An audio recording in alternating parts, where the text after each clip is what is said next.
there are two ways to sign in Microsoft Teams. One is open the Google Chrome browser and type Microsoft Teams.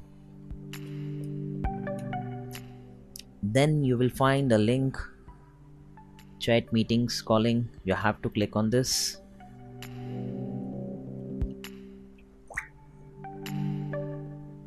After that,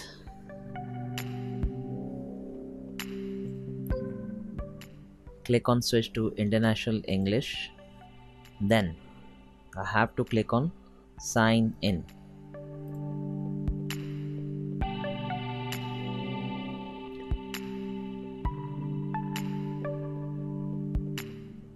In this window, you have to type your username provided by your teacher.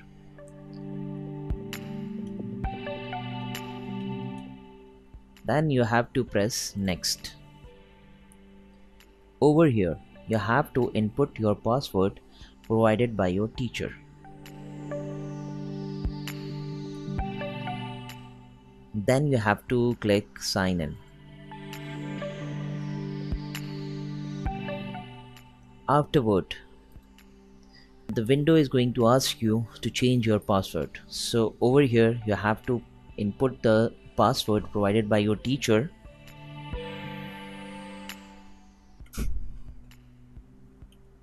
Then you have to create your own new password, which is of 8 characters, includes capital letters, small letters, numbers and symbols.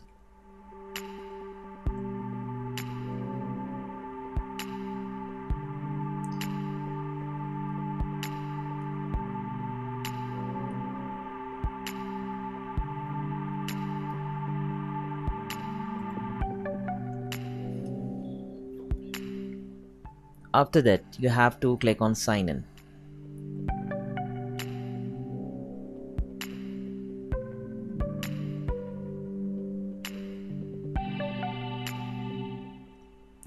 The password has been updated successfully.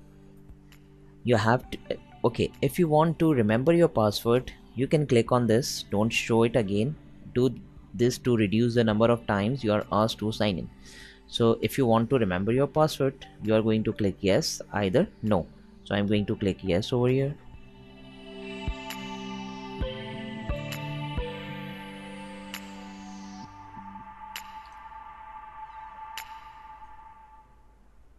It will take some time to sign in your Microsoft Teams.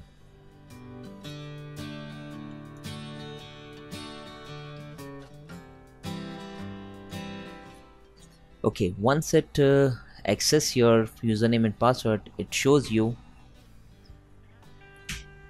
either you can access with this web app instead, or either you can get the Windows app. So once I'm going to use this web app, then I will show you how you can use it with the help of Windows app.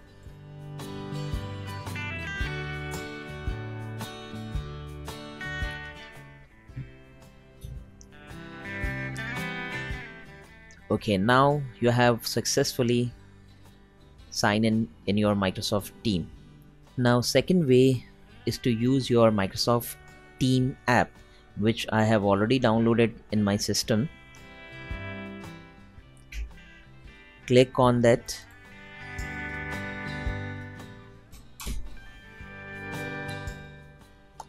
Now you have to enter your same username over here.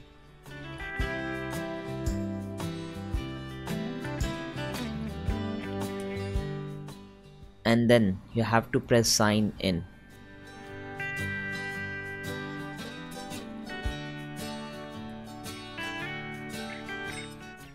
Now we have already changed the password, so now we are going to enter the same password which we have changed, and then click on sign in.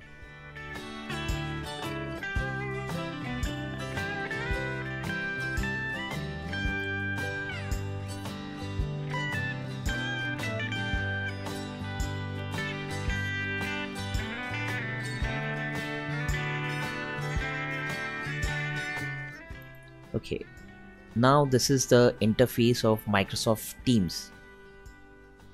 You have to press next, next, next, next, and let's go.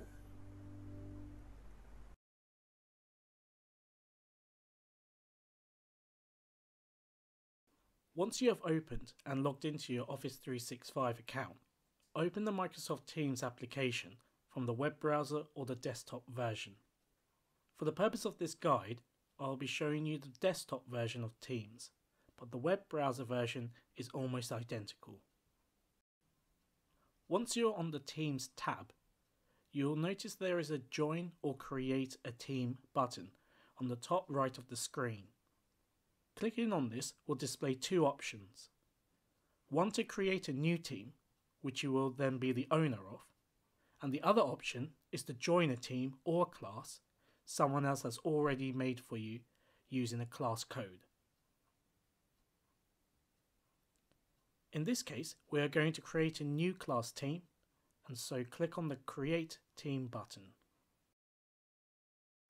This will display the different team options available to you to create. You will need to click on the class type.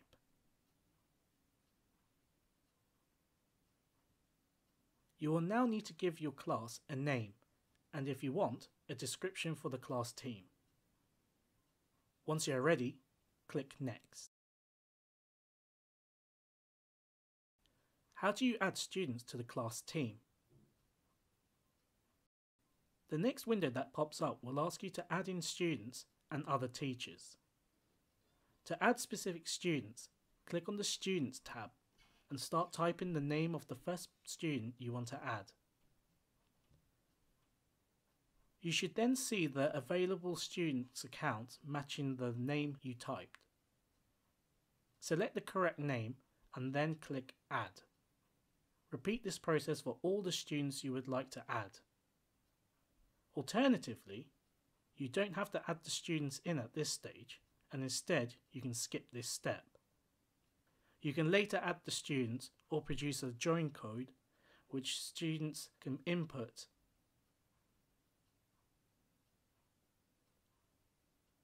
To produce a team code, click on the three dots next to the name of your class and click on the Manage Team.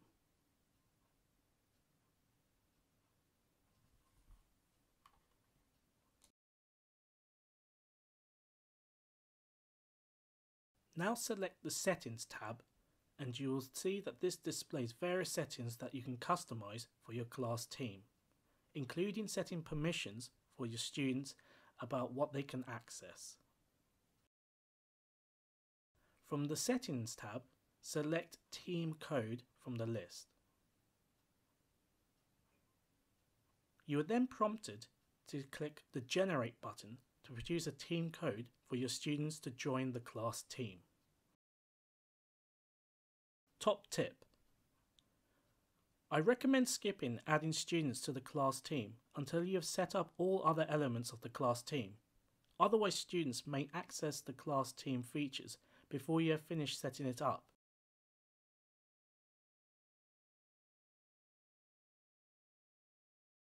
Once you have opened the Microsoft Teams app, click on the Calendar tab on the left-hand side of the navigation panel.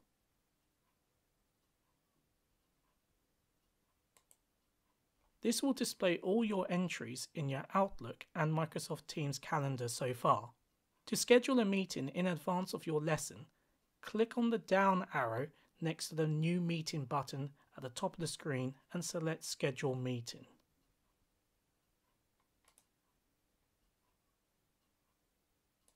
This will now display the scheduling assistant. You can then fill in the required details shown. However, rather than having to input each student's name into the Add Required Attendees field box, you can just add the correct channel to the Add Channel field box.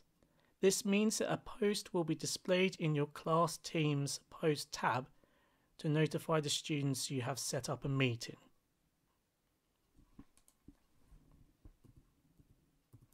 Once you have filled out all the necessary information, you may click the Send button and this will then be posted on the Teams Post tab.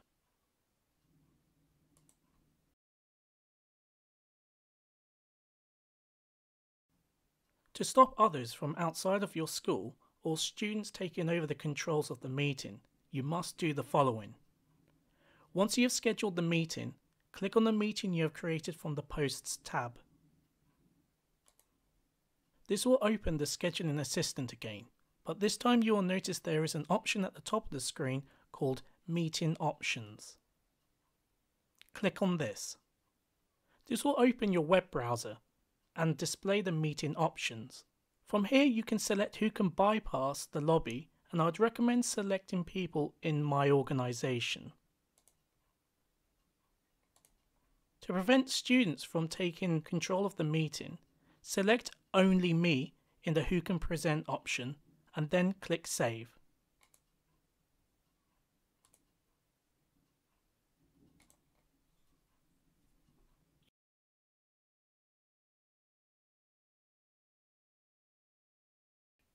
In the previous video, we looked at how you can set up a meeting and how you can join the meeting.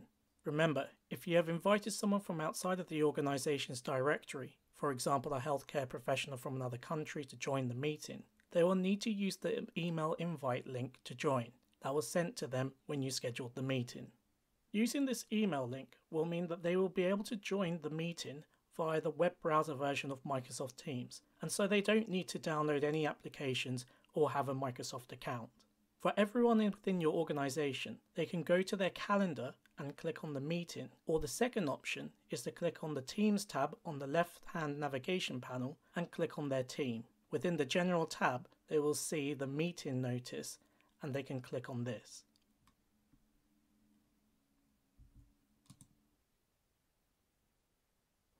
Whichever way you do it, the same screen will appear.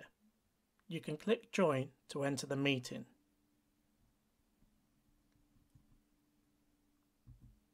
If you are not the organizer or presenter for the meeting, you may have to wait in the waiting lobby until they have joined the meeting. Once you are able to enter the meeting, you can choose to have your device's camera and microphone on or off.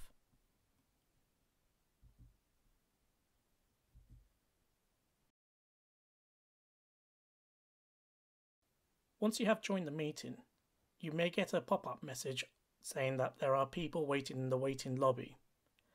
You can let them in by clicking on the tick in the waiting lobby.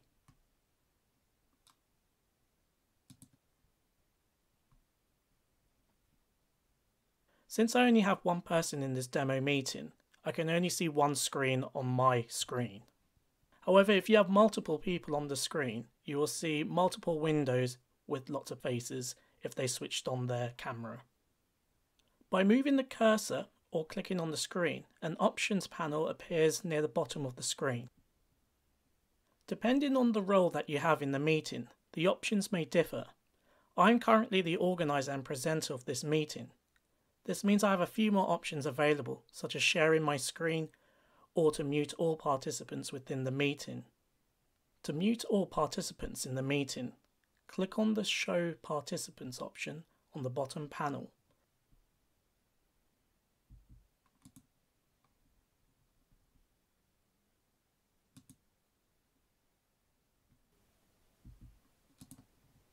If you're in a meeting with more than one person, you will notice a similar microphone symbol at the top of the attendees list, round about here. You'll be able to click on that microphone symbol and it will mute all the individuals in the meeting. As the presenter, you may wish to share your screen with everyone in the meeting. To do this, click on the Share button on the Options panel. To share a website you've already opened up, click here. To stop sharing your screen, click here. To share a PowerPoint, click on the opened PowerPoint.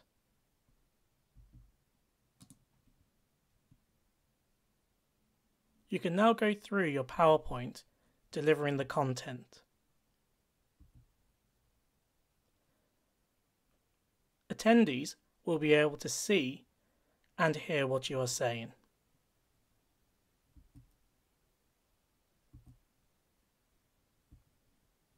To stop presenting, click the Stop Share button.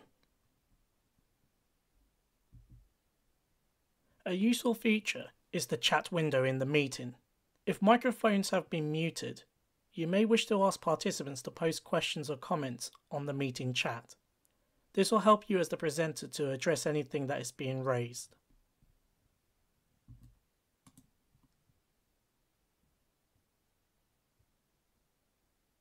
A new Raise a Hand feature will soon be rolling out to Microsoft Teams, which will allow you to see if participants would like to speak.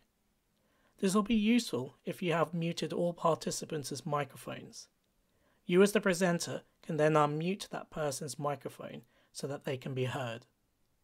Clicking on the three dots on the bottom options panel provides you with further options.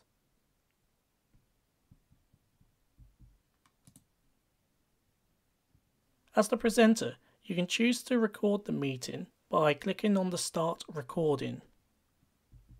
This will display a warning on the top of the screen and in the chat window to all participants in the meeting, and those who joined late to the meeting will know that it's being recorded.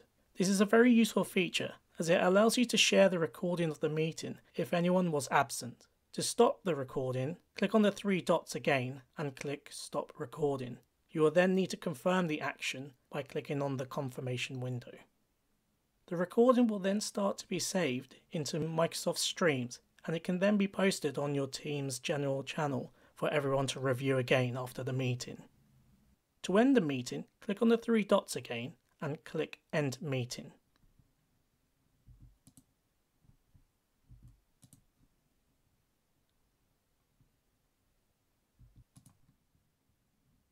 This has just kicked everyone out of the meeting and has closed the meeting altogether. I'd recommend for large meetings you end the meeting. It is possible for others to create their own meetings to carry on conversations afterwards.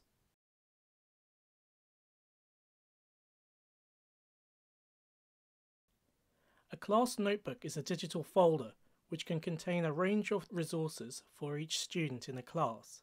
The teacher may customize the class's notebook in terms of the sections within it and which resources the students have access to.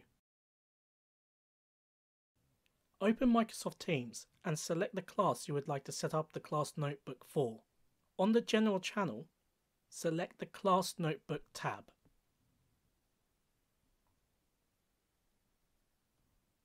Click on the Set up a OneNote Class Notebook button on the bottom of the screen to be able to create a blank notebook or use an existing class notebook. For the purpose of this video, we will create a blank class notebook.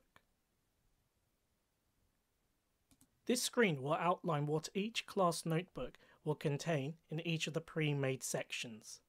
I would recommend reading through each section carefully if you have not used a class notebook before. Once you are ready, click on the Next button at the bottom of the screen.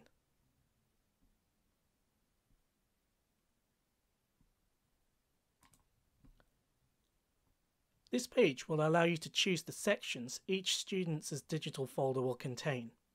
As defaults, you will have handouts, class notes, homework, quizzes. These will be in each student's notebook. You can rename a section by clicking in the box and putting in the new name for the section.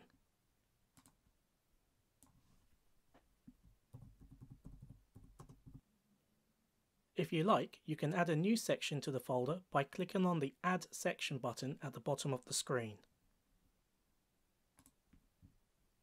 You can now name this additional section.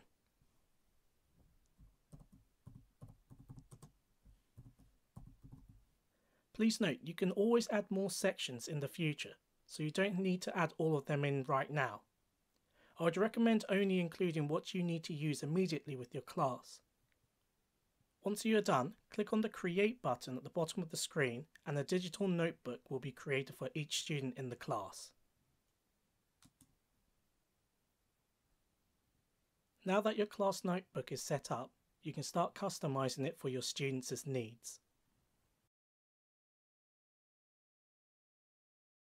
It is possible to create a class notebook via the OneNote app. However, I would recommend creating it using Microsoft Teams.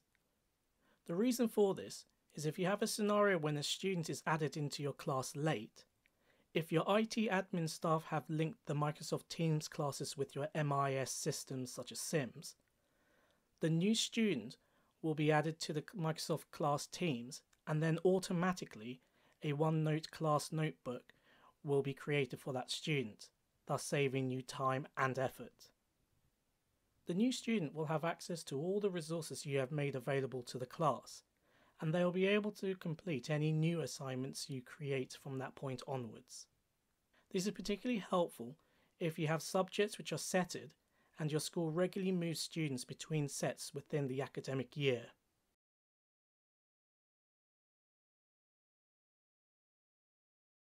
Class notebooks help you to organise your lessons or course content for specific classes. It acts as a digital notebook, and if you have set up the class notebook on Microsoft Teams, you will have linked your class so you can use the features available in Teams to allow you to set assignments in the class notebook and much more. If you need a guide to help set up your class notebook quickly, please click on the suggested video at the top of the screen. I have opened my class notebook within Teams.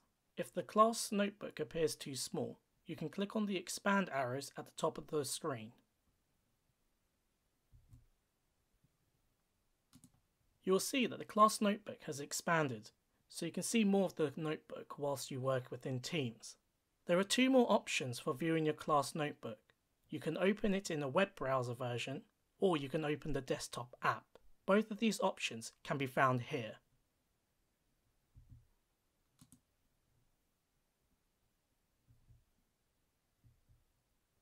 Both of these options will allow you to use the class notebook, and everything you do inside it will be automatically saved. I prefer my classes to work within Teams where possible, as they can then use the features such as accessing assignments and their calendar quickly.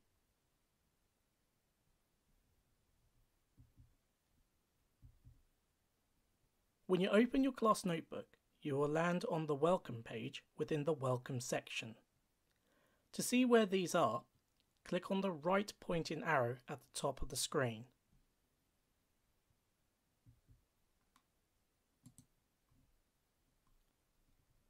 You now see all the sections in the class notebook. You have a Welcome section, a Collaboration space, and a Content library. Under the Content library section, you will find all the students' class notebooks. If we look at the Welcome section, you will notice there is another panel to its right. This panel is where you can add pages to the different sections.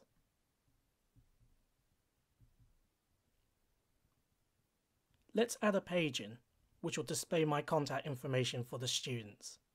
To do this, click on the Add button at the bottom of this page panel.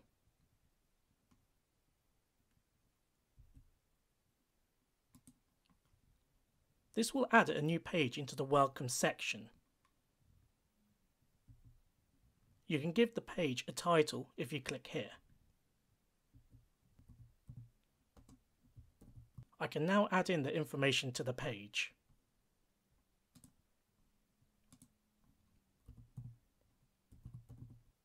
If you really want, you can even make this page become a subpage by right-clicking on it and selecting Make Subpage.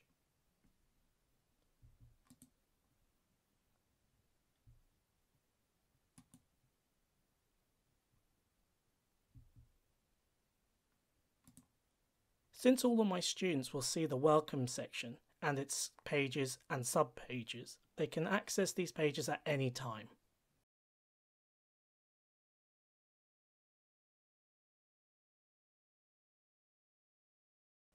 On the General channel of the class team, click on the Assignments tab.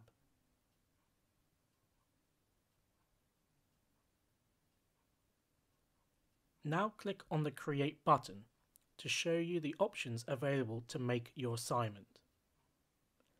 Since we don't want to make a quiz, click on the Assignment option. This will bring up a window which will allow you to add the details such as the title of the assignment, the instructions the students will see, the number of points or marks given to the assignment, and who you would like to assign the assignment to. You can even add the assignment to multiple classes you teach. The last section is the scheduling. You could set the deadline for the assignment by selecting the date and the time, or if you're planning on setting your assignment in advance, you can click the Edit link at the bottom. This will display a window to automatically set the assignment at a specific day and time. You can even select when to close the assignment so no more submissions can occur. Once you have set your schedule, you can click Done or Cancel and return to the previous assignment details window. You can now click Assign or Schedule at the top right of the screen to finish setting up the assignment. You will notice if you return to the Post tab that a notification will be placed on the Teams feed once the assignment is live. Top tip: set up a rubric to help mark your work quickly, but also it helps students understand what they must include in their work. This also saves you time when marking the work, as it provides detailed feedback and adds up points or marks automatically.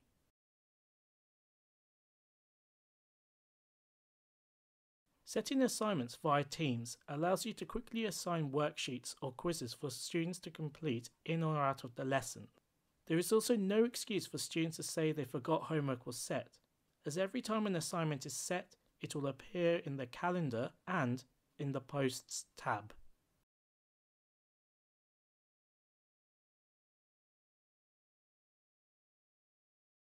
From the General channel of the class team, click on the Assignments tab.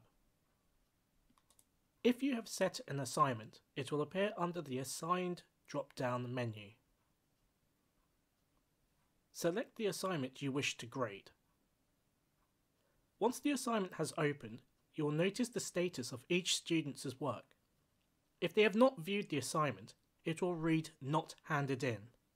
If they have looked at the assignment, but they are still in the process of completing the assignment, the status will read Reviewed. And if the student has completed the assignment and they have submitted their work, it will read Turned In. In this case, the students still need to view and complete the assignment, and therefore it has not been turned in yet. You are able to see each student's work in real time, even if they have not completed or handed in the assignment. You can see a student's work by clicking on their name, and the file you have asked them to complete will open.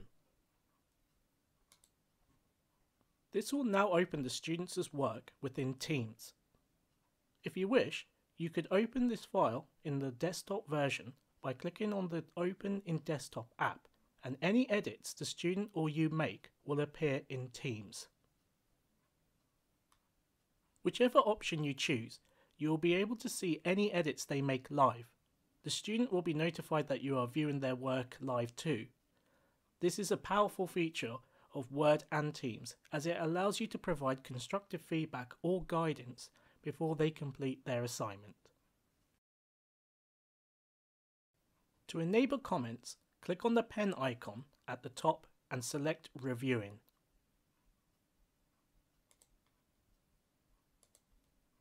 You will have the ability to insert comments on any section of the student work. Highlight the section you wish to add a comment to and select New Comment in the menu that appears.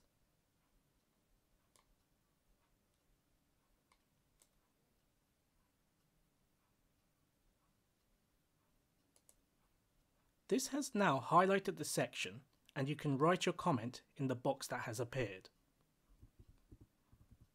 When you're ready to insert the comment, press the blue button.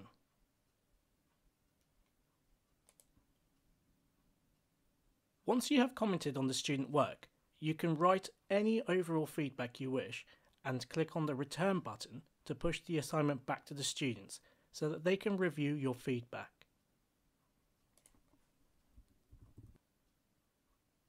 You could even add some points as a grade.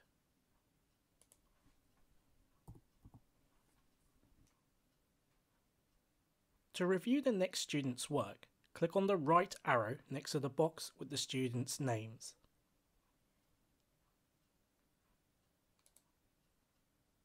Once you're ready to send the feedback back to the students, click Close. You'll notice when you click on the feedback icon that all the overall feedback you gave is displayed, including the points scored. When you're ready to return it to the student, select the little box on the left-hand side and then click Return. The student will be able to see your feedback and then act on your advice. You can provide feedback at any point once you have set an assignment. This enables you to support the students from start to finish.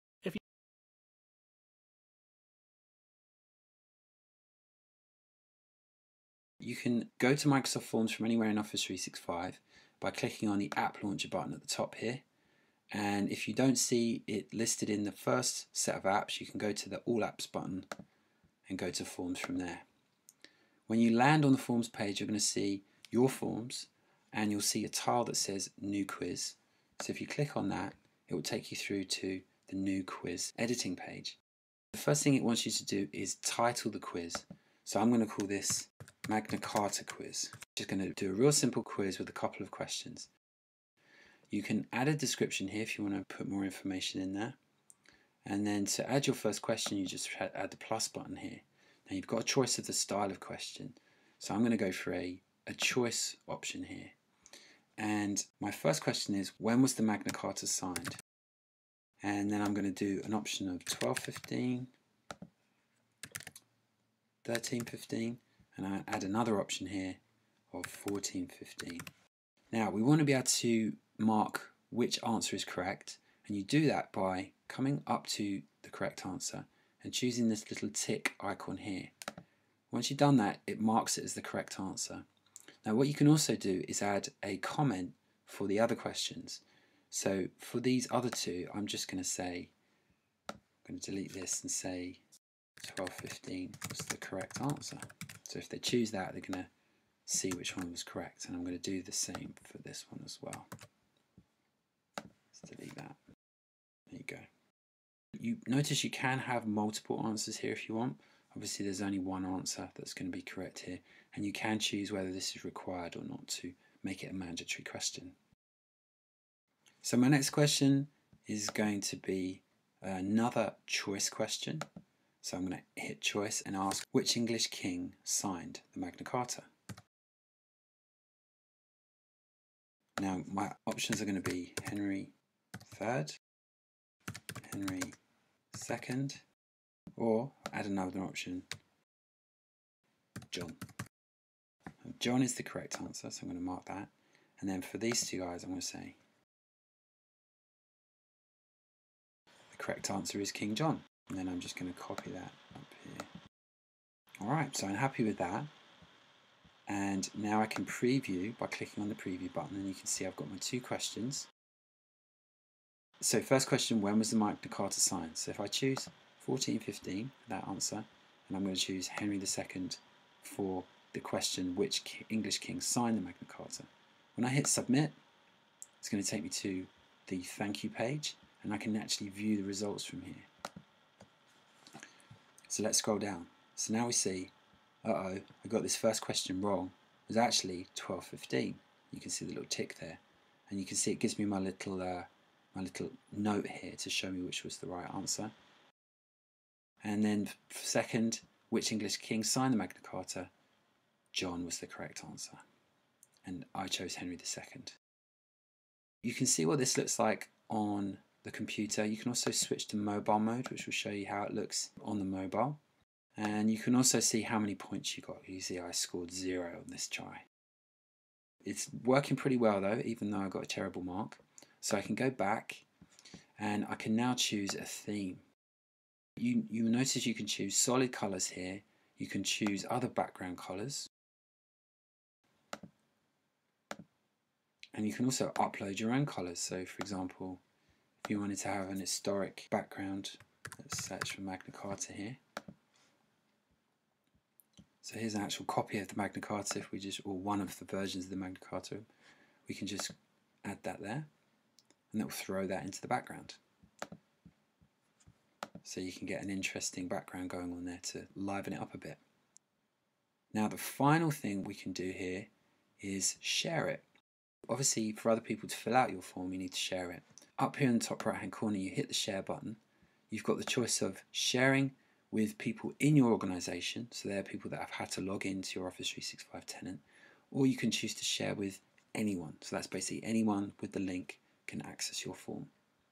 You've got these other options down here, so as well as creating a link, you can get the QR code, you can get the embed code, and you can also fire up your favorite email client and send it by email.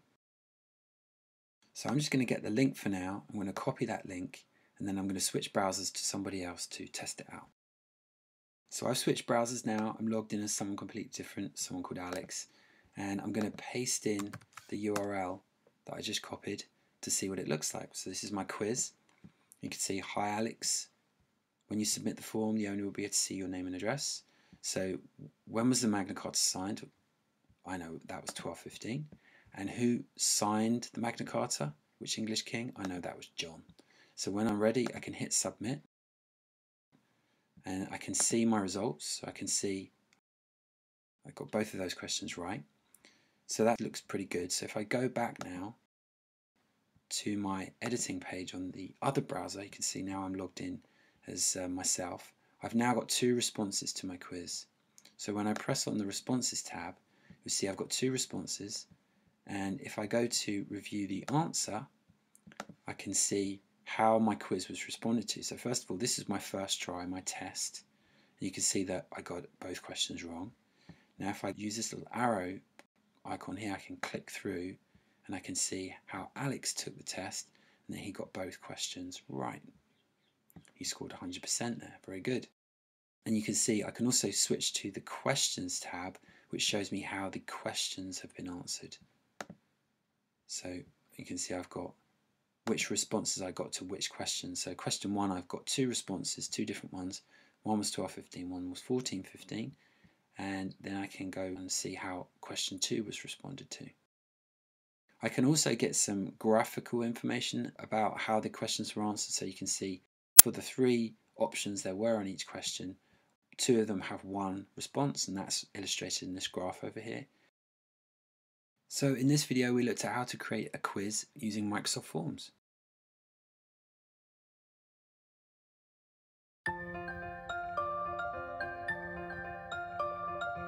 Whether you're studying at home or on the go, Microsoft Teams for Education allows you to quickly connect with your classes, teachers, and friends using tools like video chat, audio calls, and chatting from your mobile or desktop. Let's take a look. Start by opening the Teams app. To start a conversation with the entire class, select a team and a channel. Enter your message and send it. To send a private message to a single person or small group, select New Chat. Search for the name of the person or group. Select them, enter your message,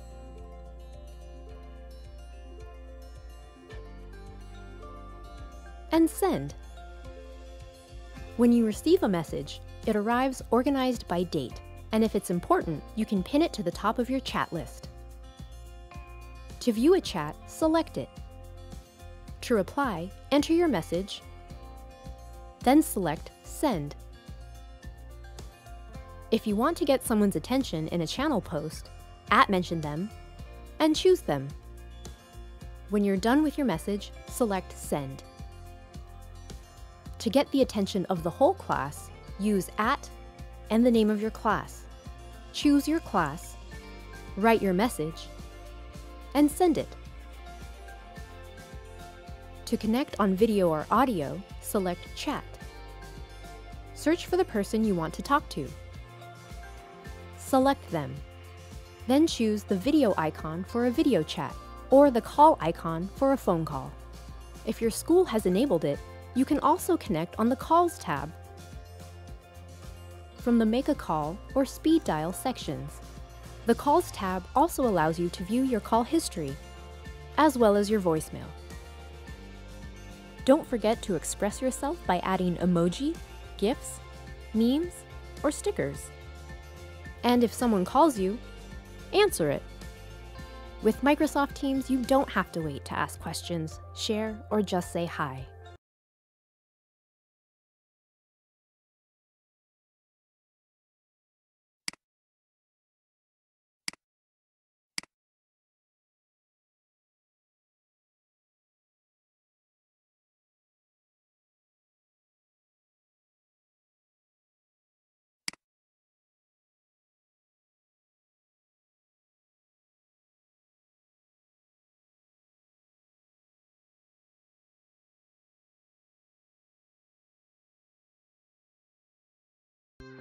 As course instructor, all you'll need is a free Zoom account, which you can find at zoom.us. You do need a microphone and a webcam, but these might be built into whatever device you're using. As the course instructor, I definitely recommend a headset microphone for better quality. Once you've registered, go to My Account, and then schedule a meeting. This is where you can customize your meeting or lesson. It should be noted that we're using the free version of Zoom, and this will restrict us to 40 minutes with 3 participants or more.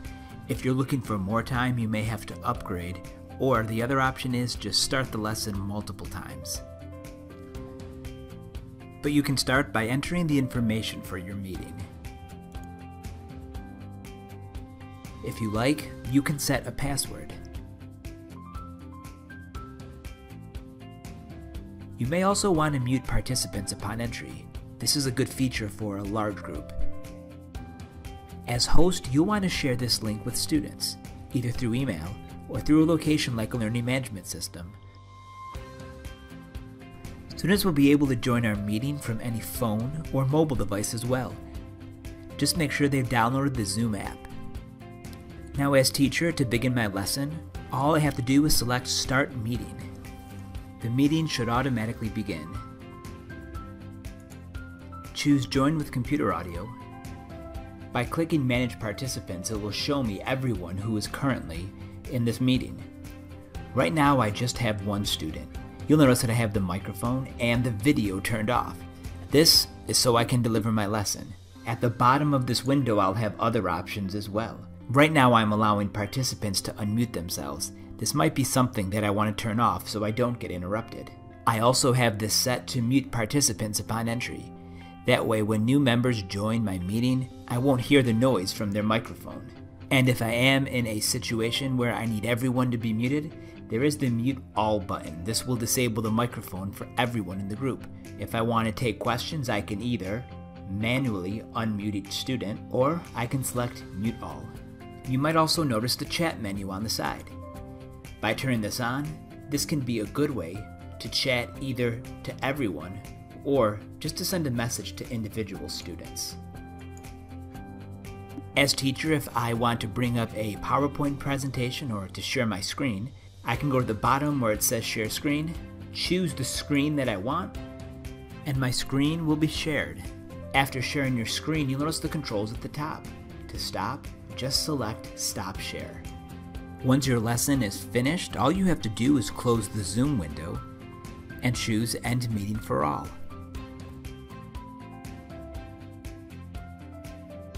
So that was a crash course in using Zoom to teach an online class. So to summarize, what you'll need to do is go to zoom.us to create an account.